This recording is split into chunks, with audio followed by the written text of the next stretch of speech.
बेटे हैं। बड़े बेटे राम की शादी रज्जू से हुई है और छोटे बेटे श्याम के लिए लड़की देखने का सिलसिला जारी है।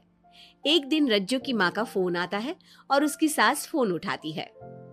हेलो, कौन बोल रहा है?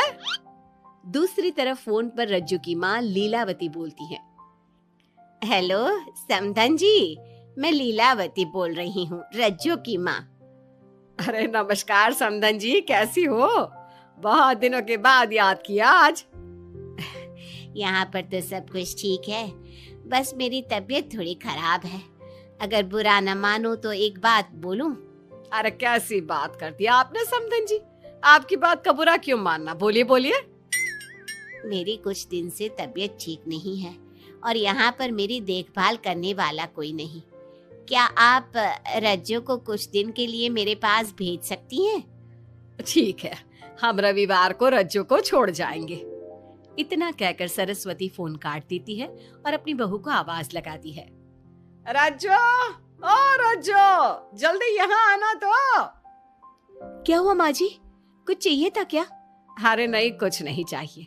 अभी तुम्हारी माँ का फोन आया था, उनकी कुछ दिन से तबीयत खराब है, वो तुम्हें बुला रही है।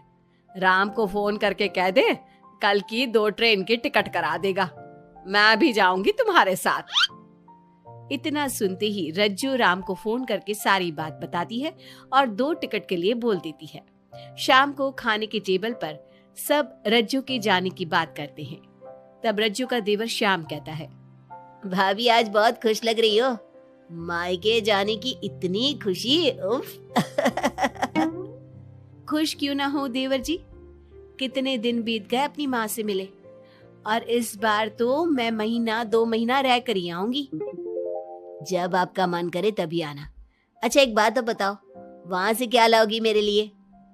देवर जी, कहो तो देवरानी ले आओ।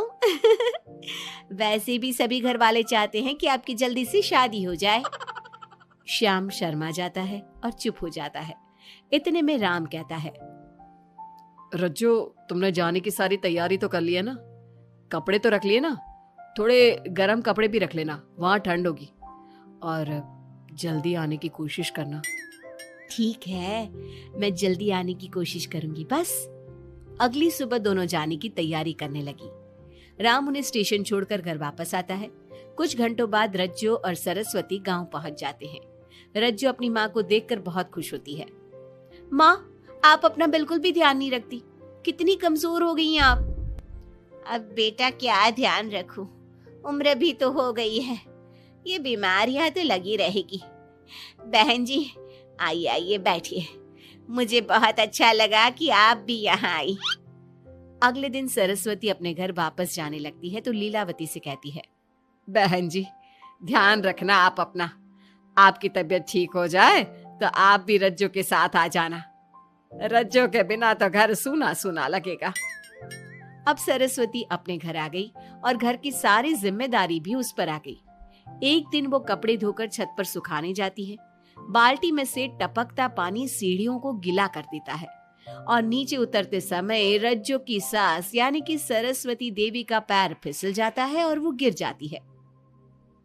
ओह, अरे मेरी माँ मर गई, मेरा पैर तो गया। लेकिन घर में कोई नहीं था। सरस्वती जैसे तैसे अपने आप को संभालती जाकर कुर्सी पर बैठती है। वो अपनी बहू के बारे में सोचती है, अगर रज्जू होती तो मुझे संभाल लेती और घर भी संभाल लेती। अब घर के काम कौन करेगा, मैं डॉक्टर के पास कैसे जाऊं, बहुत दर्द हो रहा है। जब राम और श्याम घर आते हैं तो अपनी माँ की ऐसी हालत देखकर वो जल्दी से डॉक्टर को बुलाते हैं। डॉक्टर सरस्वती के पैर पर पट्टी बांधता है और उसे आराम करने की सलाह देता है। राम कहता है, माँ आप बस आराम करो, मैं रज्जू को खबर कर देता हूँ, वो कल ही यहाँ आ जाएगी। अरे रहने देना बेटा, उसकी माँ की तबीयत ठीक नहीं है, कुछ दिन में वो खुद ही आ जाएगी, उसे परेशान मत कर। माँ अब हमें श्याम की भी शादी कर देनी चाहिए, कभी घर में कोई ऐसी परेशानी आती है तो कोई तो होगा घर संभालने वाला, आप और रज्जू की घर के काम काज में मदद भी हो जाएगी। कुछ समय बाद श्याम की शादी सीमा से हो गई। लेकिन सीमा ने तो आते ही घर में क्लेश शुरू कर दिया। वो छोटी छोटी बातों पर लड़ती और उसे देखकर रज्जू का भी बर्ताव बदल गया। एक दिन सीमा सुबह उठने में लेट हो गई और रज्जू ने नाश्ता बना दिया। सभी अपने अपने काम पर चले गए। जैसे ही सीमा अपने कमरे से आई तो रज्जू ने कहा, तुम साफ सफाई कर लो, मैं कपड़े धोने जा रही हूँ, जल्दी काम हो जाएगा। रज्जू की बात सुनते ही सीमा आग बबूला हो गई और कहने लगी, आज मैं उठने में लेट क्या हो गई? आप मुझ पर हुक्म चलाने लगी। मुझसे कोई इस तरह से बात करी है मुझे बिल्कुल भी पसंद नहीं है। अरे सीमा, ये किस तरह की बात कर रही हो तुम मुझसे? मैंने कोई हुक्म नहीं दिया तुम्हें। मैं तो बस काम को जल्दी खत्म करने की बात कर रही हूँ। उन दोनों की नोक झोंक सुनकर सरस्वती बाहर आ जाती है और दोनों को समझाती है। शाम को सब एक साथ खाना खाने लगे। लेकिन खाने के बाद जब सब अपने कमरे में चले जाते हैं और खाने की टेबल पर थाली यूं ही छोड़ देते हैं, सरस्वती को ये देखकर बहुत गुस्सा आता है। वो दोनों बहुओं को बुलाकर कहती है, तुम सब खाना खाकर चले गए, अब ये बर्तन कौन उठाकर रखेगा? मेरे लिए छोड़कर गई हो सारा काम। तुम दोनों को शर्म नहीं आती? अब दोनों बहुएं एक दूसरे के ऊपर बात टालते हुए फिर लड़ने लगी। ये देख सरस्वती परेशान हो गई। उसने दोनों को डांटा और उन्हें अपने कमरे में भेज दिया। सरस्वती ने जूठे बर्तन धोए। कुछ दिन इसी तरह चलता रहा।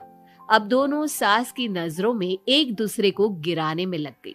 माँ जी, जब भाभी फोन पर बात कर रही थी ना, तो कह रही थी मैं अपने मायके चली जाऊंगी तो देखते हैं कि कौन काम करता है। और ये हम सबकी बुराई कर रही थी वो। बहू, किसी की बात चुपके से सुनना गलत है ना। तुम आज के बाद ऐसा मत करना। अब तुम जाओ, मैं रज्जू को समझा दूंगी। सरस्वती ने रज्जू से बात करके उसे समझा दिया, लेकिन रज्जू को अपनी देवरानी पर बहुत गुस्सा आया। अब वो भी सीमा की चुगली अपनी सास से करने लगी।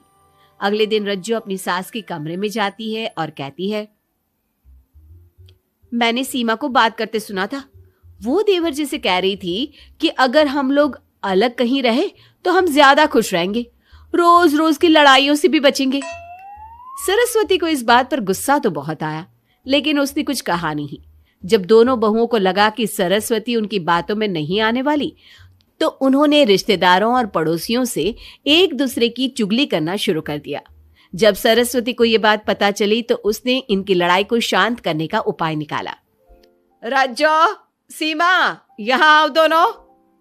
दोनों अपनी सास के पास आती हैं। कल मैं घर में हवन करवा रही हूं। तुम पड़ोसियों और रिश्तेदारों को आने के लिए कह दो और हवन की सारी तैयारी कर लो। हवन का दिन आ गया। पंडित जी रामायण का पाठ करने लगे। माता सीता से महान कोई पत्नी नहीं। उन्होंने अपने पति के लिए सारे राजपाट, सुख सुविधाएं त्याग दी। अगर कोई पत्नी अपने पति को परिवार से अलग होने को कहती है तो वो पाप की भागीदार होती है और बेटों को भी मां से अलग नहीं होना चाहिए। सीमा पंडित जी की बात बहुत ध्यान से सुन रही थी और उनकी हाँ में हाँ मिला रही थी। ऐसे ही रामायण का पाठ अंतिम सीमा पर आ गया, जिसमें विभीषण के बारे में बताया गया था। अगर विभीषण अपने भाई का भेद न देता तो रावण का विनाश नामुमकिन था। पूजा खत्म होते ही सीमा बोल पड़ी, तभी तो मैं कहती हूँ परिवार में आपसी प्रेम होना बहुत जरूरी है। लेकिन मेरी सुनता कौन है इस घर में? आपसी प्रेम की बात कौन कर रहा है, जिसने घर में आती ही लड़ाइयां शुरू करवा दी। दोनों में फिर से नोक झोंक शुरू हो गई। सरस्वती दोनों को चुप कराते हुए बोली, अरे चुप हो जाओ तुम दोनों, पड़ोसी क्या कहेंगे, सब सुन रहे हैं तुम्हारी बातें। तभी उनमें से एक पड़ोसन बोलती है, सरस्वती बहन, क्यों चुप करवा रही हो अपनी बहुओं को? हमें तो इनके बारे में सब कुछ पता है। ये दोनों हमारे घर आकर एक दूसरे की चुगली करती है। तुम्हारे घर की हर छोटी से छोटी चीज पता है हमें। आंटी जी, हमने अपना समझ के आपको कुछ बता दिया तो इसका मतलब ये नहीं कि आप सबके सामने हमारी सास से हमारी शिकायत करेंगी। आप तो सबसे बड़ी चुगलखोर हो। सीमा की बात सुनकर सभी पड़ोसन उन्हें बुरा भला कहने लगी। उनकी बातें सुनकर दोनों बहुएं सबके सामने बहुत शर्मिंदा हुई। जब सब उनके घर चले गए तो सरस्वती ने अपनी बहुओं से कहा, अब तुम दोनों को तो बहुत खुशी होगी कि सारे मोहल्ले की औरतें हमारे ही घर में खड़ी होकर हमें ही सुनाकर चली गई। हमें काफी साल हो गए यहाँ रहते हुए, लेकिन आज तक किसी में भी इतनी हिम्मत नहीं थी कि हमसे ऊंची आवाज में भी बोल पाए। लेकिन आज तुम दोनों की वजह से ये सब हमारी बुराई कर रहे हैं। तुम दोनों ने ये सब अच्छा नहीं किया। सीमा, तुम्हारे इस घर में आने से पहले हम सब बहुत प्यार से रहते थे, लेकिन ये सब लड़ाइयाँ तुम्हारे आने के बाद शुरू हुई है। आज के बाद तुमने घर में किसी से भी झगड़ा किया तो मैं तुम्हें तुम्हारे मायके छोड़ आऊंगा, समझी तुम? ये बात सुनकर सीमा रोने लगी और सबसे माफी मांगने लगी। पंडित जी भी ये सब देख रहे थे। उन्होंने सबको शांत करवाया। कृपया आप सभी शांत हो जाइए, गुस्से से तो बात और बिगड़ जाएगी। अगर आप दोनों बहुएं मिलकर रहती, घर की बात घर में रखती, तो कोई आपसे कुछ कहने की हिम्मत नहीं करता। आज आपको इस बात का एहसास तो हो ही गया होगा। औरत ही तो होती है जो मकान को घर बनाती है। अब भी कुछ नहीं बिगड़ा, आप दोनों प्यार से रहो, आपके पड़ोसी और रिश्तेदार अपने आप चुप हो जाएंगे। पंडित जी की बात दोनों बहुओं की समझ में आ गई। अब दोनों प्यार से रहने लगी। इसी तरह समय बीत गया। अब पड़ोस की औरतें उनके प्यार की मिसालें देने लगी।